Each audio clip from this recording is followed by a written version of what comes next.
दोस्तों अभी आपने जो दृश्य देखा, ये तबाही का पिक्चर देखा, ये किसी और तबाही का नहीं, ये एटम बम जो नागासाकी और हिरोशिमा में फोड़ा गया था उसी का ये दृश्य है। तो आज हम लोग यही एटम बम का बनने का प्रक्रिया को देखेंगे, कैसे करके ये एटम बम बना और प्रोजेक्ट ट्रिनिटी क्या है। तो आज मेरा मेन फोकस प्रोजेक्ट ट्रिनिटी पर होगा। आज मैं आप लोगों को प्रोजेक्ट ट्रिनिटी क्या वो बताऊंगा और न्यूक्लियर वेपन कैसा करके बना, क्या क्या परेशानी आया न्यूक्लियर वेपन बनाने में, और ये न्यूक्लियर इंसानियत के लिए क्या वरदान था या अभिशाप था, ये भी हम लोग जानेंगे। तो चलिए शुरू करते हैं आज का टॉपिक। इसका नाम है मैनहट्टन प्रोजेक्ट और ऑपरेशन ट्रिनिटी भी बोला जाता है।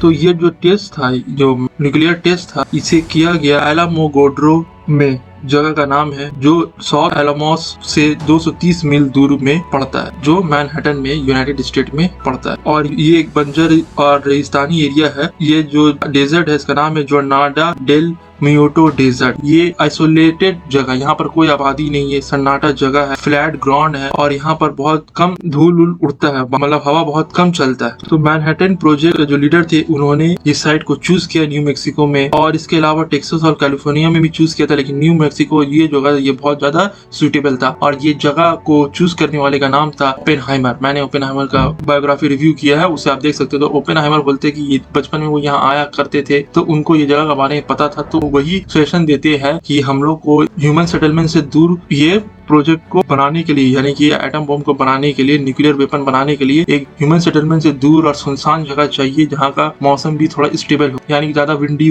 मौसम ना हो। तो इसलिए क्योंकि जब अमेरिका ने न्यूक्लियर वेपन बनाने का इरादा बनाया तो उसने पूरा अमेरिका में बहुत जगह रिसर्च सेंटर और लैब बनाया, लेकिन जो मेन जो एटम बम का जो असल बम बनाने का जब बात आया तब ये जगह को चूज किया गया। क्यों? क्योंकि ये बहुत ज्यादा खतरनाक और जानलेवा हो सकता था आबादी के लिए। अगर शहरी या आसपास जहाँ पर आबादी ज्यादा है वहाँ पर अगर ये किया जाता, ये अगर मान ली टेस्ट के दौरान या बनाने के दौरान कुछ अगर लीकेज हो जाता तो बहुत ज्यादा इसका नेगेटिव कॉन्सिक्वेंसेस देखने को मिल सकता था। इसलिए इतना सुनसान जगह को चूज किया गया। तो मैं अंत में ये बताऊंगा भी, इतना सुनसान जगह चूज करने के बाद भी उस एरिया से सटा सटी जो भी एरिया था उसका नियर बाय एरिया में लोगों का क्या अंजाम हुआ, जिसे सुनकर आपका रूह कांप जाएगा। तो चलिए आज हम लोग देखते हैं। तो ये जो ऑपरेशन ट्रिनिटी, जो प्रोजेक्ट ट्रिनिटी या मैनहट्टन प्रोजेक्ट है, इसका डायरेक्टर थे जे रॉबर्ट ओपेनहाइमर। तो पहले हम लोग थोड़ा बैकग्राउंड जान लेते कि आखिर अमेरिका ने ये प्रोजेक्ट ट्रिनिटी को बनाने का इरादा क्यों बनाया। सबसे पहले आपका जाकर हिटलर वर्ल्ड वार 2 शुरू कर दिया था, और वर्ल्ड वार 2 शुरू होने का बहुत सारा कारण था। तो जब मैं कभी आप लोग वर्ल्ड वार 1 का और 2 का पर भी वीडियो लेकर आऊंगा तो वहाँ पर डिटेल डिस्क्रिप्शन बताऊंगा कि आखिर क्या क्या फैक्टर्स था। तो अभी इतना सुन लीजिए कि ऐसा नहीं है कि अमेरिका ने, अगर मैंने सक्सेसफुल एटम बम का परीक्षण किया तो अमेरिका ने ही शुरुआत किया था एटम बम बनाने। सबसे पहले बहुत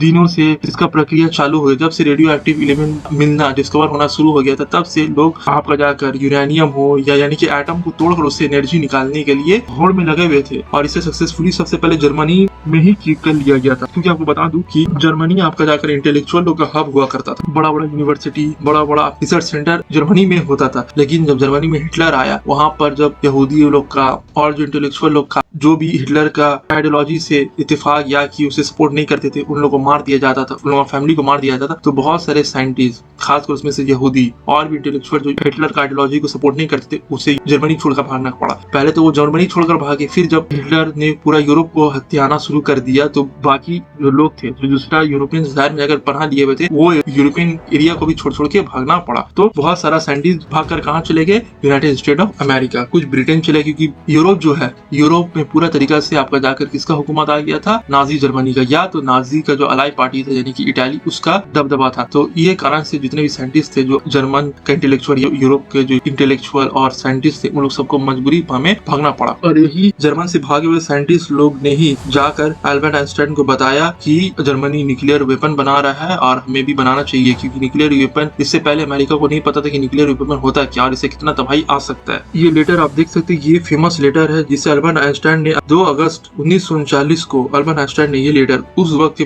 यूनाइटेड स्टेट के प्रेसिडेंट रूजवेल्ट को लिखा था। ये लेटर को लिखने में किसने मदद किया? हंगेरियन इमिग्रेंट है, एक फिजिस्ट भी थे, लियो जिलार्ड। वो यूरोपियन साइंटिस्ट थे जो नाजी जर्मनी से भागकर ये तो असल में हंगरी में रहते थे। जब हंगरी में आपका इटली का कैप्चर कर लिया तो ये वहां से भागकर यूनाइटेड स्टेट्स चले गए। तो ये जो जिलर्ड जो है ये यूरोप में न्यूक्लियर बॉम्ब बनाने का जो प्रोसेस चल रहा था जर्मनी में, उसका ये पार्ट थे। तो बहुत सारे जिलर्ड, उसके फेलो हंगेरियन रेफ्यूजी जो थे, मतलब जो साइंटिस्ट लोग थे जो भागे, उनमें से एडवर्ड टेलर भी थे, यूजीन वैगनर। तो ये सब जो साइंटिस्ट है इन्हें ही माना जाता है, यही लोग एडवर्ड टेलर, यूजीन वैगनर और आपका जाकर जिलर्ड, तो ये लोग ही को माना जाता है कि यही लोग आपको जाकर अल्बर्ट आइंस्टाइन को अलर्ट किए कि जर्मनी न्यूक्लियर वेपन बना रहा है जिससे बहुत बड़ा तबाही आ सकता है। लेकिन ये लेटर मिलने के 2 महीना बाद रूजवेल्ट है उन्होंने कोई कदम उठाया। शुरुआती में रूजवेल्ट को लगा नहीं था कि जर्मनी इतना बड़ा कोई काम करेगा, वो उतना सीरियस थे नहीं, उन्होंने ये थ्रेट को उतना ज्यादा इंपॉर्टेंस नहीं दिया। तो अगस्त 2 1939 को अल्बर्ट आइंस्टाइन ने ये लेटर लिखा, तो रूजवेल्ट ने ये लेटर का जवाब 19 अक्टूबर 1939 को दिया और ये बताया कि हमने कमेटी सेटअप कर लिया जिसमें कुछ सिविलियन और मिलिट्री रिप्रेजेंटेटिव है जो यूरेनियम को स्टडी करेंगे। तो जब पर्ल हार्बर पे अटैक हुआ तब अमेरिका को समझ में आ गया कि नहीं, हमें भी जो एटम बम है उसे बनाने के लिए कुछ न कुछ स्टेप उठाना ही पड़ेगा। जो अमेरिका है और प्रेसिडेंट रूजवेल्ट ने पूरा फोकस लगा दिया कि एटम बम बनाने के ऊपर। तो अब हम लोग आते हैं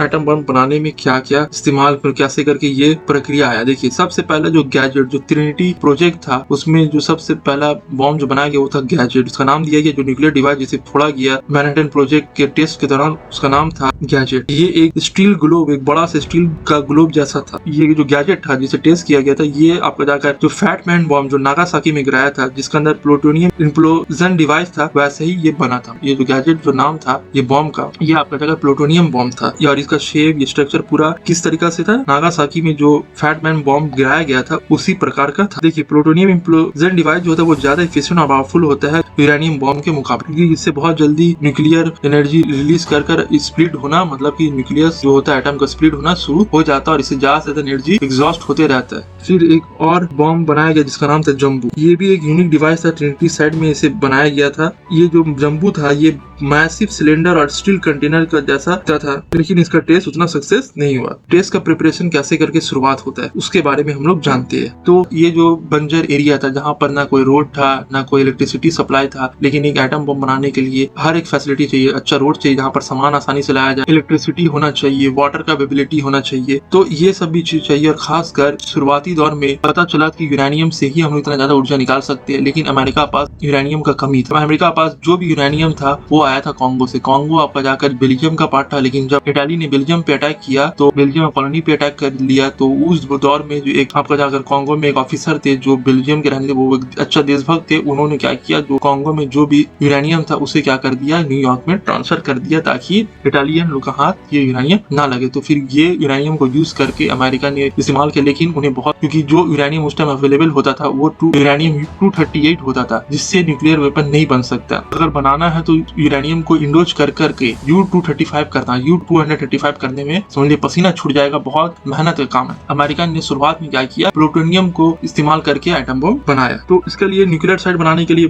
डेजर्ट में रास्ता भी बनाने की जरूरत था ताकि आसानी से सामान लाया जा सके। वहाँ पर इलेक्ट्रिकल सेटअप भी बैठाने, क्योंकि इलेक्ट्रिसिटी का भी जरूरत होता है कि आसपास कोई इलेक्ट्रिसिटी का अवेलेबिलिटी नहीं था, तो वहाँ पर इलेक्ट्रिकल डिपार्टमेंट भी बताया गया। तो ये जिम्मेदारी दिया गया केनेथ बेनब्रिज को। उन्हें ये जिम्मेदारी दिया गया कि आपको न्यूक्लियर साइट को डेवलप करना है। और मैं आपको बता दूं, कम से कम 1,30,000 लोग ये प्रोजेक्ट में लगे हुए थे, जिसमें से समझ लीजिए 12 तो नोबेल प्राइज विनर जो साइंटिस्ट थे वो लगे हुए थे, और 1000 से ज्यादा साइंटिस्ट और 1,30,000 लोग जिसमें मिलिट्री भी थे, आपको जाकर ऑफिसर थे और मजदूर भी थे। लेकिन न्यूक्लियर वेपन बन रहा है ये स्लिप और स्लिप पता था। आपको जाकर जो हाई प्रोफाइल साइंटिस्ट थे उन्हें, बाकी जो लोअर लेवल का जो कर्मचारी थे उन्हें कानो कान भनक भी नहीं था कि ये कोई मानव को खत्म करने वाला हथियार बनाया जा रहा है। तो उनको पूरी जिम्मेदारी दी गया कि आपको ये साइट को अच्छे से डेवलप करने, इसके लिए जो सफिशिएंट अमाउंट ऑफ सिक्योरिटी चाहिए, जो जरूरत है, जो भी टेक्निकल मेजरमेंट हो या सिक्योरिटी से रिलेटेड मेजरमेंट है, वो सब आपकी जिम्मेदारी आप लीजिए और ये साइट को फुल प्रोटेक्टेड बनाइए ताकि बाहर वाले लोगों को कानो कान खबर नहीं हो यहाँ पर क्या काम। और हर एक तरीका से इस साइट को अच्छा डेवलप करिए और हमारा ये प्रोजेक्ट बनाने में कोई भी किस्म का दुश्वारी ना आए। जितने भी रोड था,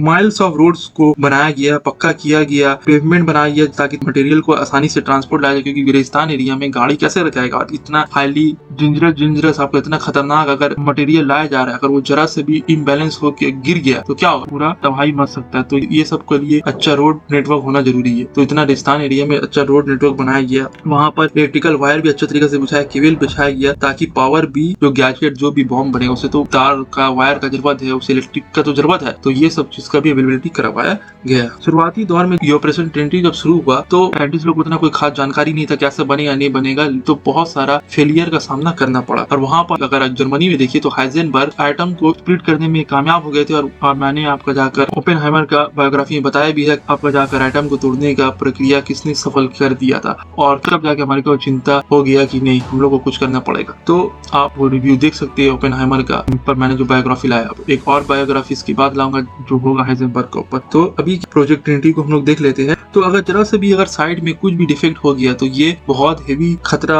और हो सकता है जान तो इंसान का जाएगा, और जान 25 से 30 लोगों का जान भी गया ये प्रोजेक्ट के दौरान, और इससे आबादी को भी नुकसान होगा। भले आबादी दूर में है तो क्या हुआ। देखिए एक टेक्निकल इवेंट और समझिए बहुत परेशानी जब आता है उसके बारे में बताया गया कि क्या क्या परेशानी सामने आया आपका जाकर बॉम्ब बनाने में। तो वहाँ टावर था जहाँ पर ये बॉम्ब को ले जाना था, वो टेस्ट साइड में टावर था जहाँ पर ये बॉम्ब को ले जाना था। जब ये बॉम्ब को ले जाया जा रहा था टॉप पर, तो वहाँ पर सबको डर लग रहा था ये हिल रहा है डुल रहा है, अगर ये टावर का टॉप में ले जाने से पहले ही अगर गिर गया तो हमारा तो पूरा प्रोजेक्ट लॉस हो जाएगा। तो बहुत जो साइंटिस्ट थे वो चिंतित थे कि आखिर ये ऊपर सही सलामत पहुंच सकेगा कि नहीं सकेगा, या उससे पहले ये गिर जाएगा। लेकिन फिर भी जैसे तैसे करके आपका जाकर उसे आराम से वहाँ पर टावर तक पहुंचाया गया और कोई भी हादसा पेश नहीं आया। तो मैनहट्टन प्रोजेक्ट का शुरुआती दौर में बहुत ज्यादा फेलियर भी देखने को मिलता, बहुत सारा टेस्ट फेल हो गया। जुलाई 14 2 दिन पहले 16 जुलाई को टेस्ट होना है। 16 जुलाई से 2 दिन पहले 14 जुलाई को ट्रिनिटी टेस्ट से पहले एडवर्ड क्यूरेट्स ने एक रिहर्सल प्रैक्टिस किया बिना न्यूक्लियर मटेरियल, जबकि मई में ये रिहर्सल किया गया था 100 टन TNT ब्लास्ट से, और ये सक्सेसफुल हुआ था। लेकिन एडवर्ड क्यूरेट्स ने जो ये टेस्ट किया अपने से, ये टेस्ट अनसक्सेसफुल हुआ और डिवाइस फटना था, डिवाइस फटा नहीं। तो इसके बाद साइंटिस्ट लोग अब टेंशन में आ गए कि सच में हम लोग ने जितना जो $मिलियन लगाकर जो बॉम्ब बनाया ये फटेगा कि नहीं फटेगा। जो हैंस बैथे थे ये भी एक फेमस साइंटिस्ट है, तो हैंस बैथे ने प्रॉब्लम का सोल्यूशन निकाल लिया। उन्होंने बोला दूसरा दिन की जो टेस्ट फेल हुआ ये ओवरवर्क प्रैक्टिस इक्विपमेंट, मतलब हम लोग ने ये जो इक्विपमेंट है इसको बहुत ज्यादा बार प्रैक्टिस कर लिया था, इसी के लिए ये सही से फटा नहीं है, क्योंकि उस टाइम रिसोर्सेज का कमी था, एक ही चीज को बार बार इस्तेमाल में लाया जा रहा था। तो हो सकता है कि ये ओवर वर्क होने का कारण ये प्रैक्टिस में हम लोग इसे बहुत ज्यादा इस्तेमाल कर लिया, जिसकी वजह से ये क्या हुआ इक्विपमेंट फटा नहीं। जो हैंस बैठे थे वो बोलते हैं ऑपरेशन ट्रिनिटी में जो टेस्ट होने वाला 16 जुलाई को जिस बॉम्ब का, उसको तो हम लोग ने कोई टेस्ट नहीं किया, वो अनयूज है। तो हम लोग आसानी से क्या कर लेंगे, इसे फटने में कोई भी दिक्कत नहीं होगी। क्यों? क्योंकि एक ही रिसोर्सेज का कमी था, एटम बम बन गया, लेकिन टेस्ट करने के लिए एक ही चीज को बार बार टेस्ट किया जा। तो इससे क्या हुआ, जो एडवर्ड क्यूरेट्स उन्होंने प्रैक्टिस किया हुआ बॉम्ब को ही टेस्ट किया, ऐसे नहीं कि बॉम्ब फोड़ दिया। शायद लैब में जो टेस्ट होता है वो किए थे, तो उससे क्या हुआ, वो बॉम्ब फूटा नहीं, इससे वो टेस्ट फेल हो गया। लेकिन जो हैंस बैठे बोलते नहीं, हम लोग ये जो टेस्ट करने आ रहे ये अनयूज्ड है, ये इसमें कोई दिक्कत नहीं आएगा। तो बहुत सारे साइंटिस्ट लोग ने ये बेट लगाया कि कितना किलो टन TNT, मतलब कि बॉम्ब जो फटेगा उसे कितना किलो TNT जो होता है बॉम्ब फटने के बाद कितना किलो टन TNT उससे एक्सप्लोजन होगा और उससे कितना ज्यादा अच्छा रिजल्ट हम लोग को मिलेगा। हम लोग जो बॉम्ब फोड़ेंगे उससे कितना ज्यादा एनर्जी जनरेट होगा और उससे कितना तबाही मचेगा, उससे कितना ज्यादा एनर्जी निकलेगा, ये चीज साइंटिस्ट लोग ने बेट लगाया। क्योंकि अभी तक किसी को पता नहीं था कि ये कितना हाईली एक्सप्लोसिव है और कितना खतरनाक हथियार है। और टेस्ट साइट में जब ये प्रोजेक्ट लॉन्च होने से पहले, टेस्ट होने से पहले, वहाँ पर बहुत लोगों के अंदर टेंशन था, वहाँ का माहौल भी टेंस था। ये टेंशन इसलिए भी नहीं था साइंटिस्ट लोग अंदर, ये जो टेंशन वाला बात जो साइंटिस्ट लोग अंदर चल रहा था कि जो आपका जाकर प्रेसिडेंट है जिन्होंने इतना पैसा लगाया, ये जो अमेरिका का लोग अटैक्स का पैसा, अगर हम लोग का ये प्रोजेक्ट सक्सेसफुल नहीं हुआ, फेल हो गया तो क्या होगा। तो ये सब तो टेंशन था ही था, लेकिन इसका साथ साथ एक और भी टेंशन था। मेट्रोलॉजी टीम यानी जो मौसम का हाल बताती है, वो भी वो साइट पे थे, जिसको लीड कर रहे थे जैक हबर्ट। उन्हें भी रखा गया था ट्रिनिटी साइट पे कि उनका जिम्मेदारी था, वो जून का एंड से वो साइट पे थे, उनका जिम्मेदारी था कि मौसम का हाल बताना जो साइंटिस्ट लोग को, कि सबसे पहला जो टेस्ट होगा उसके लिए कौन सा दिन बेहतर होगा,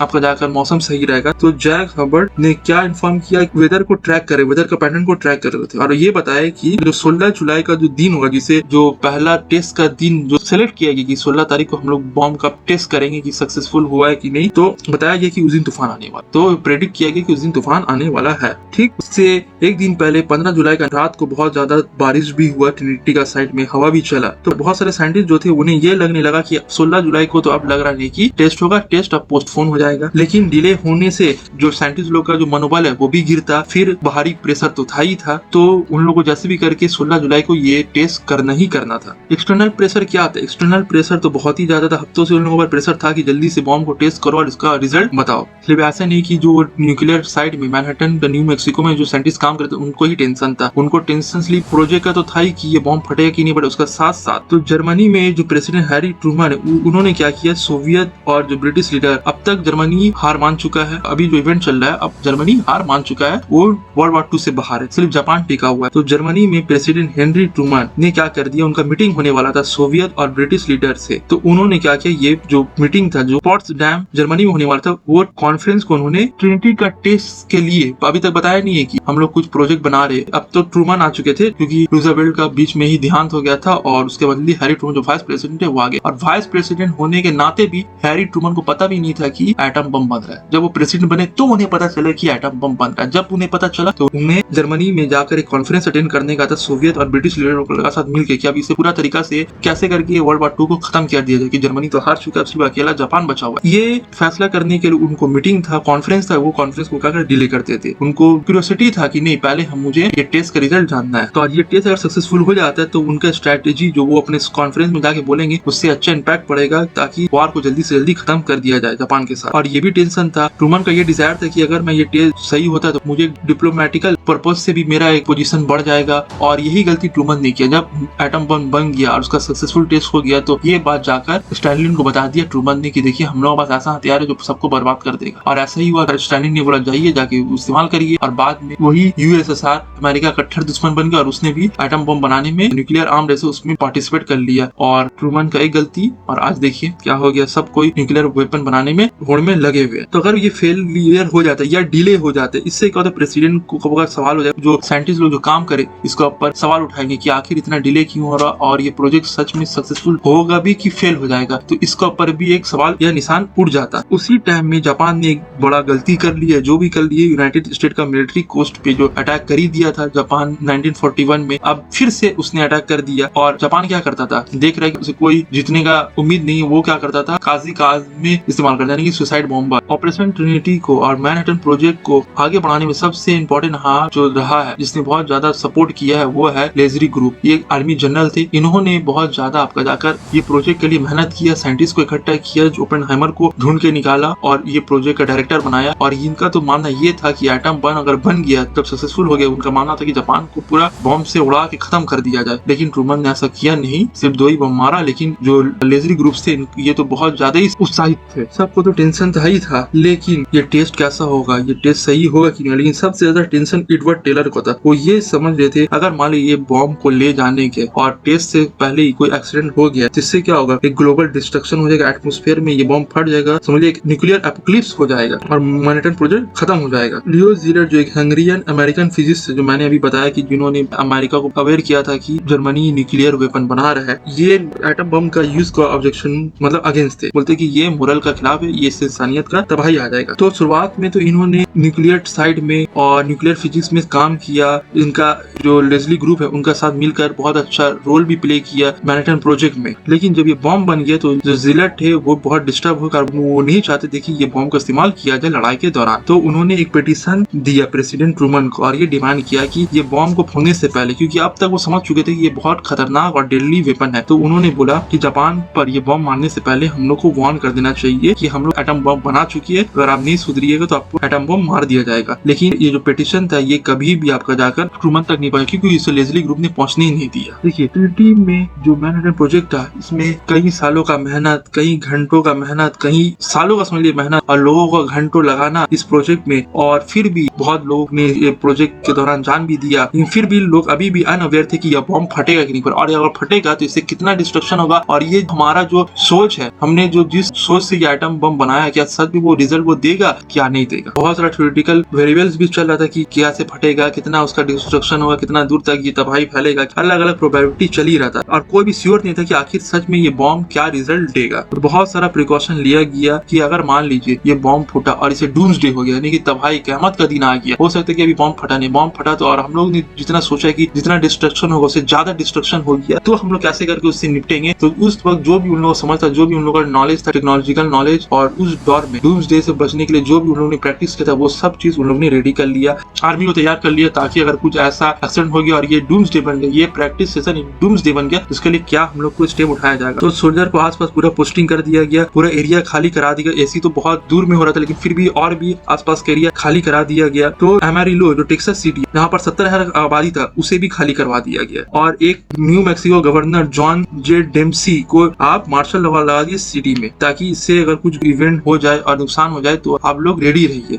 कि कभी भी कुछ भी डिजास्टर हो सकता है। तो 16 जुलाई को बादल गरज रहा था, तूफान चल रहा था, तो टेस्ट को होना था 4 बजे, लेकिन वो टेस्ट तूफान का वजह से डिले हो गया। तो जो बाकी जो हबर्ट थे जिनका काम था आपका जगह वेदर का जो जानकारी दे रहे थे, वो बोले कि 5 से 6 बजे का बीच में मौसम साफ हो जाएगा, आप इस बीच आप ये टेस्ट कर सकते हैं। तो गुरुस ने एक बहुत फेमस डायलॉग बोला था कि अगर ये नहीं हुआ तो मैं तुम्हें फांसी दे दूंगा, अगर ये तुम गलत हुए और 5 से 6 का बीच मौसम साफ नहीं हुआ तो मैं तुम्हें फांसी दे दूंगा। लेकिन सच में लकीली ऐसा हुआ नहीं और हबर्ट ने जो प्रेडिक्ट किया था वैसे ही वो 5 से 6 का बीच में मौसम साफ था और ये टेस्ट सक्सेसफुल हो गया। तो जितने भी साइंटिस्ट थे वो जो सबसे करीब थे वो 10,000 यार्ड दूर में थे, जहाँ पर टावर जो था वहां से 10,000 यार्ड दूर में लोग थे। कम से 9 किलोमीटर का दूरी में सब लोग, साइंटिस्ट, आर्मी जनरल सब थे। सोल्जर्स, मैनहट्टन प्रोजेक्ट में जो साइंटिस्ट थे वो सब इसे देखने के लिए थे और रेडिएशन का इफेक्ट देखने के लिए और अलग किस्म का चश्मा पहनकर और पूरा फुल सेफ्टी का साथ ये नजारा देखने जा रहे थे कि हमारा ये मेहनत है ये क्या रंग लाया है। जो प्रोजेक्ट का लीडरशिप था वो लोग कहाँ पर थे, वो कंपेनिया हिल में थे जो 20 मील दूर था टावर से। तो जो लीडर थे उन लोग 20 मील दूर में बैठकर ये नजारा देख रहे, जो टावर था जहाँ पर मैंने बताया टावर में ले जाके रखा गया था कि जो गैजेट जिसका नाम दिया गया, जो पहला बॉम्ब जो टेस्ट किया गया उसका नाम था गैजेट, उसे ले गया था। 5:29 में गैजेट को फोड़ा गया। 15 से 20 किलो टन ऑफ फोर्स उससे पैदा हुआ। स्लाइटली थोड़ा सा जो लिटिल बॉय से जो हिरोशिमा में गिरा था उससे जितना एनर्जी पैदा हुआ तो उससे थोड़ा सा कम ये यहाँ पर एनर्जी पैदा हुआ और यहाँ से आपका जाकर एटॉमिक बॉम्ब का शुरुआत और एटॉमिक आर्म रेस का शुरुआत हो जाता है। लोग एटॉम बम बनाने का रेस में दौड़ लगाना शुरू कर देते हैं और अब खतरनाक दौर का शुरुआत हो चुका है। अभी एटॉमिक बॉम्ब का और वर्ल्ड वॉर 3 का टेंशन सबको दिमाग पे है कि आखिर क्या होगा। तो आखिरकार इतना दिन की मेहनत के बाद प्लान के हिसाब से सब काम हुआ और जितना उन्होंने सोचा उससे ज्यादा ही एनर्जी प्रोड्यूस हुआ। तो जब ये फटा तो समझ लीजिए कि आप वीडियो में देख सकते हैं कि एक गोला सा निकला, आग का गोला सा निकला और एक मशरूम टाइप का समझ लीजिए बना, डिजाइन बन गया और पूरा धुआं हो गया, पूरा जमीन थरथरा गया। और जो लोग थे वहाँ पर वो बोलते हैं कि उस दिन हमने 2 सूरज उगते हुए देखा, एक जो ये बॉम्ब था और एक दूसरा सूरज जो नेचुरल सूरज है। आप कभी भी न्यूक्लियर बॉम्ब का अगर कोई मूवी में देखेंगे फटते हुए तो ये ऐसे ही देखेंगे कि एक सूरज का तेरे रोशनी निकलता रहता है कि सूरज जब उदय होता है तब कैसा करके सिनेरियो ये होता है, उस टाइम भी देखने को मिला था। तो उस वक्त ये रेयर फोटोग्राफ लेने के लिए मार्विन डेविस एक एमपी थे, उन्हें ट्रिनिटी साइट पे रखा गया था कि ये जो फोटोग्राफ है ये सब आप लीजिएगा, ये समझ लीजिए यादगार फोटोग्राफ है। अब तो ये हो गया न्यूक्लियर टेस्ट। अब इसके बाद क्या नतीजा निकला, इसके बाद इसका बहुत खराब नतीजा मैनहट्टन प्रोजेक्ट का देखने को मिलता है। हम लोग पता है कि एटॉमिक बॉम्ब कितना खतरनाक होता है। ये जो बॉम्ब फटा इसका तो लोगों को पता चला कुछ न कुछ इवेंट हुआ है। तो उस दौर में उन्होंने ये एक्सप्लेनेशन दिया कि ये कुछ नहीं, ये जो बंकर है वहाँ पर एक्सप्लोजन हुआ है, उसी का ये धमाका का आवाज था और यही जो भी डट निकला है, जो भी गंदगी निकला, जो भी धूल निकला, ये वही जो पहले वहाँ पर बहुत सारा टनल हुआ करता था, बंकर हुआ करता था, वहीं पर कुछ बॉम्ब एक्सप्लोसिव था वो फट चुका है, उसी का ये नतीजा। देखिए ऑफिशियल डॉक्यूमेंट में तो कुछ ना कुछ लिखना ही पड़ेगा कि उस दिन इतना बड़ा धमाका हुआ, इससे जो पोल्यूशन पैदा हुआ, तो आखिर क्यों हुआ। तो बोला कि यहाँ पर बंकर में एक्सप्लोसिव था वो फट गया। ये आज भी आप जाइएगा तो वहाँ पर यही लिखा हुआ आपको मिलेगा। ये जो आपका जाकर जिस दिन 16 जुलाई 1945 को जो बॉम्ब फटा, ये उस दिन का अगर आप वहाँ पर जाइएगा न्यू मैक्सिको का मैनहट्टन का, वहाँ पर लिस्ट निकाल के वहाँ पर केएमसी का इसमें जाइए और जाकर देखिएगा म्युनिसिपैलिटी का, वहाँ पर अगर पुराना डॉक्यूमेंट्स मिला और देखिएगा कि उस दिन क्या हुआ था, तो उस दिन यही लिखा हुआ मिलेगा कि बंकर में एक्सप्लोसिव हुआ था। बाद में लोगों को पता चला जब जापान में बम फटा कि ये असल में बंकर में कोई एक्सप्लोजन नहीं था, ये समझ लीजिए कि एटम बम का टेस्ट हुआ था। ये बंजर जमीन था, लेकिन जब बम फटा और इससे जो पूरा एरिया ग्रीन ग्लासी एरिया हो गया और पूरा एरिया जो था वो रेडियो एक्टिव एरिया बन गया था। और ये साइट को 1965 में जो ट्रिनिटी साइट, इसे नेशनल हिस्टोरिक लैंडमार्क डिस्ट्रिक्ट का दर्जा मिल गया। फिर इसे 1966 में से नेशनल रिस्टोर हिस्टोरिक प्लेसेस का दर्जा मिल गया। आज यहाँ पर अप्रैल महीना का पहला सैटरडे और अक्टूबर महीना का पहला सैटरडे को विजिटर लोकली ये साइट खुला जाता है। आप वहाँ पर आइए फुल सेफ्टी और सिक्योरिटी के साथ। देखिए इसका इफेक्ट तो बहुत खराब हो, वहाँ के जो लोग थे बहुत दूर हुआ था, लेकिन फिर भी जब लोग वहाँ आए उन लोगों का बच्चा पैदा जो होता था वो मरा हुआ होता था, पैरालाइज होता था, कैंसर होता था और उन लोग जो खाना खाते थे वो सब रेडियो एक्टिव खाना होता था। तो उन लोग जो खाना खाते थे उससे भी उन लोग का जो जेनेटिक्स था उसमें म्यूटेशन हो जाता है, और म्यूटेशन होने से क्या होता है, इंसान को बीमारी हो जाता है, और वो बीमारी जनरेशन बाय जनरेशन चलता है। वो हार्ट का बीमारी हो या कोई और बीमारी हो, ये सब बीमारी जनरेशन बाय जनरेशन ट्रांसफर होता चले गया। तो वहाँ का जितना हंटिंग फिशिंग सब बर्बाद हो गया आपका जाकर ये रेडियो एक्टिव फैलने की वजह से। तो 1,30,000 लोग माना जाता है कि ये प्रोजेक्ट में इन्वॉल्व थे जब इसका पीक था, और इसमें कम से कम 1 दर्जन समझ लीजिए कि नोबेल प्राइज विनर जो साइंटिस्ट थे वो थे, और $2 बिलियन लगा था उस दौर में। आज का अगर देखा जाए 2021 में इसे कैलकुलेट किया कि आज का $24 बिलियन का कॉस्ट था, आज के हिसाब से $24 बिलियन।